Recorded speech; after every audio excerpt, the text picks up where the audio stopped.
So what is the UNIX shell?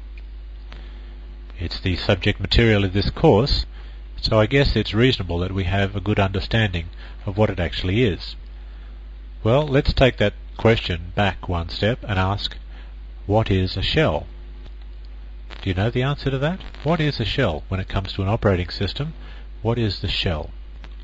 You might like to pause the movie here and have a bit of a think about your answer to this particular question. I'm asking not what is the UNIX shell in particular, but what is a shell? Just pause for a moment and see if you can come up with an answer. How did you go? Well, of course, there are many ways of answering that question. Here's one that works quite well for me. A shell is simply a program that is used to start other programs. You can think of it as, if you like, your user interface to the operating system. And if an operating system presents to you a user interface, what is the operating system hoping you will do next? Well, you'll probably use that user interface to start other programs. Just by way of comparison, I can show you the shells from various other operating systems that you may or may not be familiar with. They all have them.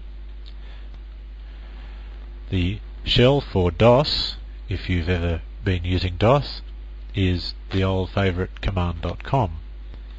That's the program responsible for creating the C prompt on your black and white screen there.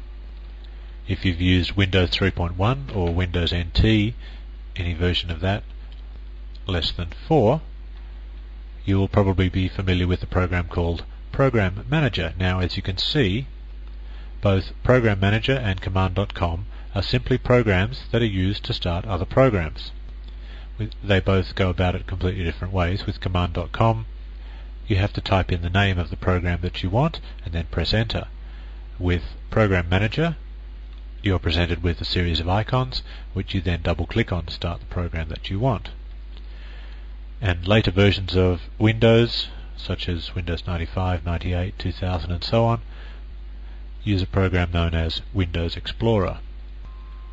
That's the program responsible for putting the icons on your desktop and also for putting the Start button in the lower left-hand corner of your screen. Anyway, let's talk a bit more about the UNIX shell in particular. The UNIX shell is a little bit like DOS's command.com in that it is a command line shell. It's a text shell. It requires that if you want to start a particular program, that you type the name of that program onto what we call a command line and then press enter. And of course, the way that you do it, the words that you type and the order that you type them in, is of paramount importance. If you get it wrong, the program will not start, or it will start incorrectly. And the set of rules that specify how you must type in commands is called the syntax of the command line shell. Also, command launchers, the UNIX shell, also provide certain built-in features for the user. And I've shown two examples there. The first one is CD. CD is actually not a UNIX program. CD is a feature of the shell. There is nowhere on a UNIX system that you'll find an executable program called CD. The notion of changing directories and keeping track of the current directory that you're in is something that the shell provides you. The second example there I've shown you is the ability to take the output of one program and store it in a file. This is called redirection, and it is a feature offered to you by the shell. And of course there are many more such features, and it is precisely those features that we are going to be looking at for virtually all of this course. Now you can tie those two above points together and say that if the shell offers the facility to read the commands from a text file, in other words, instead of just typing the commands that you want whenever you see a prompt and pressing enter, you can actually put all the commands that you want into a file and ask the shell to execute all the commands in that file in sequence.